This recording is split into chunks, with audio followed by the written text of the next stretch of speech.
नमस्कार, मैं हूं रत्ना और आप देख रहे हैं सी न्यूज़ भारत। वक्त हो गया मध्य प्रदेश बुलेटिन का। बात करेंगे इंदौर की, जहां 1008 व्यंजन से आदिनाथ भगवान का आहार कराया गया।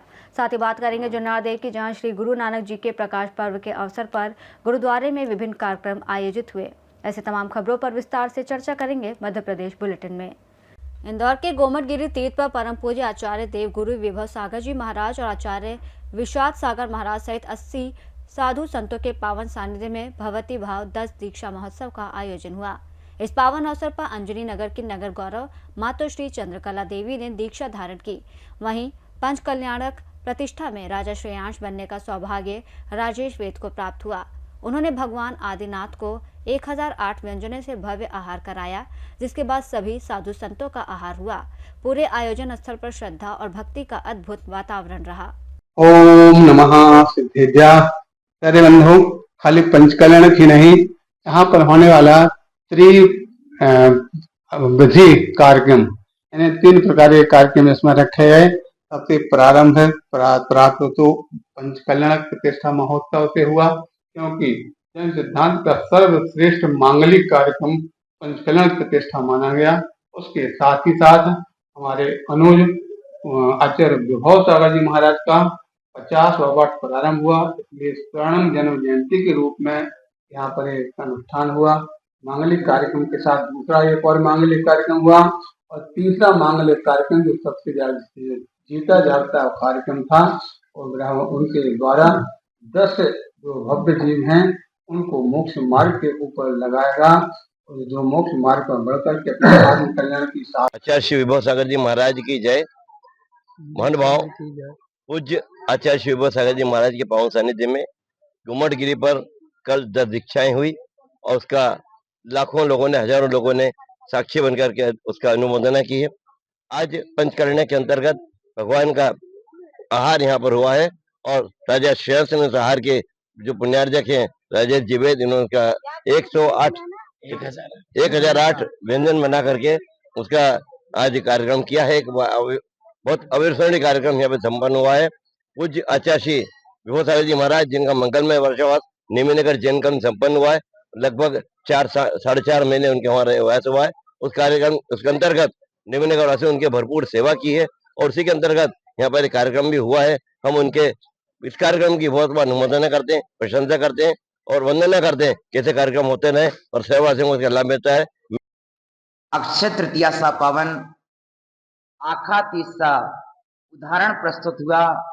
आज के दिन राजा श्रेयांश और राजा सोम के रूप में प्रस्तुत आशीष वैद राजेश वैद परिवार, जिन्होंने प्रथम तीर्थंकर आदिनाथ भगवान को आहार दान देकर के दान तीर्थ का प्रवर्तन किया था, उन्हीं के रूप का एक उदाहरण हुआ। यहाँ पर 1008 व्यंजनों के माध्यम से राजेश वैद जी ने राजा श्रेयांश बनकर के आदिनाथ स्वामी को आहार दान में प्रस्तुति दी। फलतः ये विचारणीय है कि इतने व्यंजन क्यों। यह व्यंजन भावों के व्यंजन है। अधिकत से अधिकम फलम, जो जितना समर्पण करता है उससे उतना अधिक प्राप्त होता है। इसलिए ये सीख मिलती है, समर्पण में कमी नहीं करना चाहिए। हम जितना अपने इष्ट के लिए अर्पण करते हैं उससे कहीं अधिक हमें प्राप्त होता है। धन्य है अहो दानम अहो दाता। धन्य ऐसे परिवार को जिन्होंने आज इतना महानतम उदाहरण प्रस्तुत किया, अपनी प्रभु के लिए, अपने गुरु के लिए समर्पण करके एक महान उदाहरण प्रस्तुत किया। मेरा बहुत बहुत आशीर्वाद है, इससे दुनिया सीखे समर्पण का पाठ। श्री विभव सागर जी महाराज की जय। गोमटेश बाहुबली भगवान की जय। आदिनाथ भगवान की जय। 24 तीर्थंकर भगवान की जय। इंदौर शहर का ये पुण्योदय कि यहाँ पर पहली बार गोमटगिरी तीर्थ क्षेत्र पर 10 दीक्षार्थियों की यहाँ पर दीक्षा का कार्यक्रम यहाँ हो रहा है, और ये परम पूज्य आचार्य विभव सागर जी महाराज के सानिध्य में हो रहा है। ये दृश्य बहुत ही मुश्किल से देखने को मिलता है, जो आज हमने यह अपूर्व अनुपम दृश्य हम यहाँ देख रहे हैं। और ये कार्यक्रम बहुत ही बड़ा शालीनता और सभ्यता के साथ संपन्न होने जा रहा है। हमारे बीच श्रेयांश राजा श्रीमान राजेश जी वेद साहब मौजूद हैं, जो आज श्रेयांश राजा के रूप में आज इन्होंने अपना पदभार ग्रहण किया है। हम इनको बहुत बहुत अनुमोदना करते हैं, इनके पुण्य की बहुत बहुत साधन वो करते हैं कि ऐसी पुण्योदय बहुत कम मिलता है कि श्रेयांश राजा बनना है बहुत ही बड़ी बात है। इसी भावना के साथ आज यहाँ पर भगवान जी का ज्ञान कल्याण का महोत्सव बनाया जा रहा है। बहुत बहुत ओम नमः सिद्धेभ्यः। बोलिए ऋषभ देव भगवान की जय। बोलिए परम पूज्य चर्या शिरोमणि आचार्य विशुद्ध सागर जी महाराज की, परम पूज्य आचार्य श्री विशुद्ध सागर जी महाराज की, परम पूज्य आचार्य विभव सागर जी महाराज की।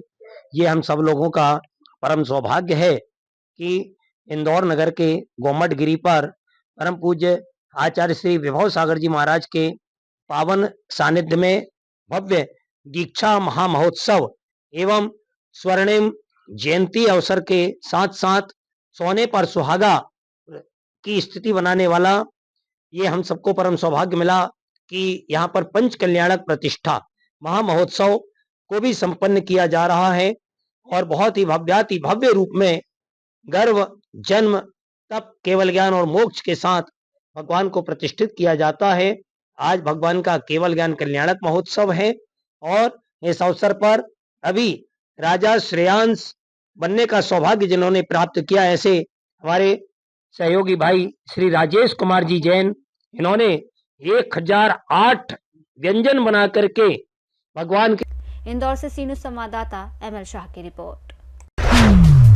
श्री गुरु नानक जी के 556वें प्रकाश दिवस के अवसर पर आज जुन्नार देव नगर के श्री गुरु सिंह सभा गुरुद्वारा में विशेष कार्यक्रम का आयोजन किया गया और यहां पर प्रातःकालीन अमृत वेला का कार्यक्रम संपन्न होने के बाद श्री पाठ साहिब का समापन किया गया। इसके बाद पक्ष शब्द कीर्तन अरदास की गई और इसके बाद अटूट लंगर में सिख पंजाबी सिंधी समुदाय सहित सनातनी वर्ग ने बढ़ चढ़ कर हिस्सा लिया। आज के इस कार्यक्रम में गुरुद्वारे में बड़ी संख्या में वरिष्ठ जनों के साथ महिलाएं, बच्चे और युवा जन दिखाई दिए। खालसा वाहिगुरु जी की फतेह। धन धन श्री गुरु नानक देव जी के 556वें गुरपुरब के खुशी विच जुनार देव की सारी संगत ते होर भी हिंदू धर्म के संगत साथ मिल के गुरु नानक देव जी के 556वें प्रकाश गुरुपुरब में शामिल होकर नगर में 3 दिन का गुरु दी प्रभात फेरी का आयोजन किए थे। और आज धन धन श्री गुरु नानक देव जी के 556वां प्रकाश गुरुपुरब के खुशी दे श्री अखंड पाठ साहब की समाप्ति हुई। उस उपरांत गुरु का कीर्तन हुआ, उसके बाद गुरु की अरदास करके समाप्ति हुई और गुरु का अटूट लंगर चल रहा है। और सभी पत्रकार भाइयों को भी गुरु नानक देव जी के प्रकाश गुरुपुरब की बहुत बहुत बधाई और सारे ही देश और प्रदेशवासी को और जुनार देव के नगरवासी को धन धन श्री गुरु नानक देव जी के प्रकाश गुरुपुरब की बधाई होवे जी। वाहिगुरु जी का खालसा, वाहिगुरु जी की फतेह। जुनार देव नगरवासी गुरु नानक देव जी का 556वां जन्मदिन मना रहे हैं, जो कि बड़े धूमधाम से सारी बस्ती के सहयोग से मनाया जा रहा है। गुरु नानक देव जी ने ही लंगर का प्रारंभ किया था, लंगर की प्रथा का उन्होंने प्रारंभ किया था और पहले वो बोलते हैं कि पहले लंगर फिर पंगत, और उन्होंने पूरा विश्व में एकता का अपना प्रचार किया और सारे धर्मों का समान आदर करने का विचार उनका सब जगह प्रबोधन किया। छिंदवाड़ा से सी न्यूज संवाददाता वीरेंद्र अग्रवाल की रिपोर्ट। पवई की पावन नगरी में मां कलेही में श्रीमद् भागवत ज्ञान महायज्ञ की शुरुआत मां सिद्धेश्वरी मंदिर प्रांगण मिलोनीगंज पवई में हो रही है। यह आयोजन राकेश रामदास लखेरा की माता सावित्री लखेरा द्वारा किया जा रहा है। चित्रकूट धाम से पधारे गुरु महाराज के सानिध्य में ये भव्य कथा संपन्न होगी। कथा की कलश यात्रा जगदीश स्वामी मंदिर से प्रारंभ होकर मां सिद्धेश्वरी मंदिर प्रांगण तक निकाली गई। प्रतिदिन श्रीमद् भागवत कथा का आयोजन होगा। वहीं भगवान शंकर जी का निर्माण कार्य सुबह 10 बजे से 12 बजे तक किया जाएगा। पवई से सी न्यूज संवाददाता सुरेश कुमार द्विवेदी की रिपोर्ट। पवई से लगभग 12 किलोमीटर की दूरी पर एक बार फिर दिल दहलाने वाली सड़क दुर्घटना सामने आई है।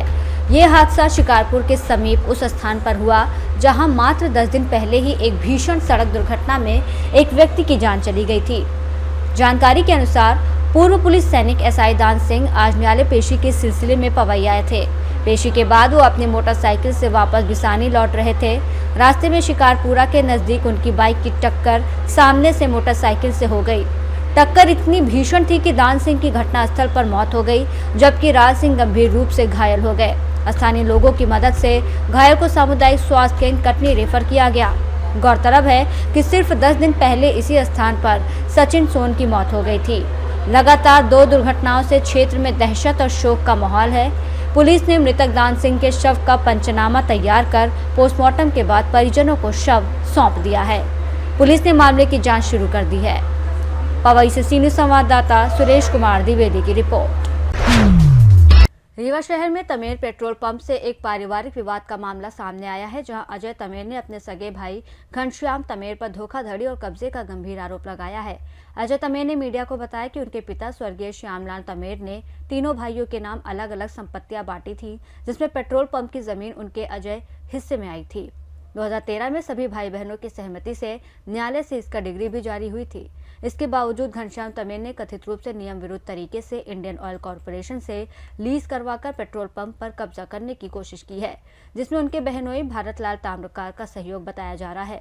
अजय का कहना है कि मामला न्यायालय में लंबित होने के बावजूद घनश्याम जबरन कब्जा करने की कोशिश कर रहे हैं और उन्हें जान से मारने की धमकियां भी मिल रही हैं। अजय ने यह भी आरोप लगाया कि पुलिस प्रशासन उनकी शिकायत पर कोई ठोस कार्रवाई नहीं कर रहा है, जिससे उन्हें अपनी जान का खतरा महसूस हो रहा है। जी, आप थाने में आए हैं और आपके पेट्रोल पंप में कब्जा हो रहा है, क्या मामला है पूरा बताइए। मेरा नाम अजय तमेर है। भेज दो। हाँ। हमारे पेट्रोल पंप में ज़बरदस्ती आज कब्जा किया जा रहा है और थाने से आए पुलिस वाले आए, हमको लेके चले आए हैं थाने में। हमारे ये बड़े भाई साहब का सब काम करवाया जा रहा है, घनश्याम दास तमेर का। और आज 2013 में हमारी सबके बयान के तौर में, मेरे बड़े भाई, बीच वाले भाई, सब लोगों के बयान के तौर में एक डिग्री बनी थी और बंटवारे में ये मुझको मिला था। उसके बाद भी ज़बरदस्ती ये सब करके आज थाने में मुझको बुला के और ये लोग कब्जा ले चुके हैं पंप में। और कंपनी को ये लीज में दिए हुए थे घनश्याम दास तमेर, जो कि उस ज़मीन का जो मालिक है हमारे पिताजी, आज भी मतलब पिताजी के नाम से ही है वो ज़मीन, मगर इन्होंने कंपनी को लीज में दी हुई है, इसलिए कंपनी भी आ रही है उसमें ज़बरदस्ती कब्जा करने के लिए। नहीं तो आपके पिताजी के नाम से है, वो आपके हिस्से पे आई थी? वो हमारे हिस्से पे पूरी चीज़ आई थी। उनके हिस्से पे क्या? हर एक चीज़, पंप की जो ज़मीन उमीन है सब चीज़ मेरे हिस्से में आई थी। हाँ। जी। अभी तक आप उसे चला रहे थे? अभी तक मैं चला रहा था। आज करीब 2022 में जब बंद हुआ, उसके बाद से देख रेख भी तो भी मैं उस ज़मीन का पंप। रीवा से सी न्यूज़ संवाददाता अर्जुन तिवारी की रिपोर्ट।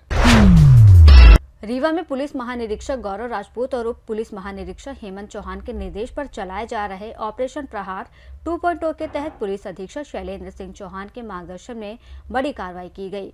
अतिरिक्त पुलिस अधीक्षक आरती सिंह, संदीप मिश्रा और नगर पुलिस अधीक्षक ऋतु उपाध्याय के निर्देशन में थाना प्रभारी आशीष मिश्रा, चौकी प्रभारी नौबस्ता प्रशांत शुक्ला के नेतृत्व में नौबस्ता पुलिस टीम ने अवैध नशीली कफ सिरप बेचने वाले आरोपी को गिरफ्तार किया। मुखबिर की सूचना पर खमरिया रोड कलिका मंदिर के पास ग्राम बैजनाथ में दबिश दी गई, जहां आरोपी सचिन को काले रंग की बाइक के साथ पकड़ा गया। आरोपी के झोले में 52 नग नशीली ऑनरेक्स कफ सिरप की शीशियां बरामद हुई, जिनकी कीमत लगभग 7,140 रुपए बताई गई है। साथ ही मोटरसाइकिल जब्त की गई। आरोपी के खिलाफ मामला दर्ज कर उसे न्यायालय में पेश किया गया। इस कार्रवाई में निरीक्षक आशीष मिश्रा, उप निरीक्षक प्रशांत शुक्ला, प्रधान आरक्षक जितेंद्र द्विवेदी आदि की सराहनीय भूमिका रही। जैसा कि आप सभी को ज्ञात है कि रीवा जोन के श्रीमान पुलिस महानिरीक्षक महोदय श्री गौरव राजपूत सर द्वारा नशे के विरुद्ध पूरे जोन में ऑपरेशन प्रहार 2.0 संचालित किया जा रहा है। उसी श्रृंखला में थाना चौराटा पुलिस को भी एक सफलता प्राप्त हुई है। कल दिनांक 4/11/25 को मुखबिर की सूचना पर ग्राम बैजनाथ से एक आरोपी को होंडा मोटरसाइकिल के साथ कुल 42 नग ऑनेक्स कफ सिरप के साथ गिरफ्तार किया गया है और उसके विरुद्ध एनडीपीएस एक्ट के तहत कार्रवाई की गई है। कहाँ ले जा रहा था? आरोपी ये बैजनाथ का रहने वाला है, इसका नाम सचिन तिवारी है, जिसके खिलाफ रीवा जिले में और सतना जिले में को मिलाकर कुल 13 आपराधिक प्रकरण पंजीबद्ध हैं। इसके विरुद्ध थाना चौराटा से वर्ष 2020 में रासुका जिला बदर की कार्रवाई भी की गई है और इसके खिलाफ पूर्व से भी NDPS एक्ट के अपराध दर्ज हैं और अन्य धाराओं के अपराध भी इसके विरुद्ध दर्ज हैं। ये अपने जो बरामद शुदा कोरेक्स है ऑनेस्ट कफ सिरप, उसके संबंध में अभी पूछताछ की जा रही है और आरोपी को आज न्यायालय पेश किया जाएगा। आरोपी ने इस जो जब्तशुदा मादक पदार्थ है इसको विक्रय करने के लिए मोटरसाइकिल में रख के ले जा। रीवा से सी न्यूज़ संवाददाता अर्जुन तिवारी की रिपोर्ट। इस बुलेटिन में फिलहाल इतना ही। देश और दुनिया की तमाम बड़ी खबरों के लिए देखते रहिए सी न्यूज़ भारत।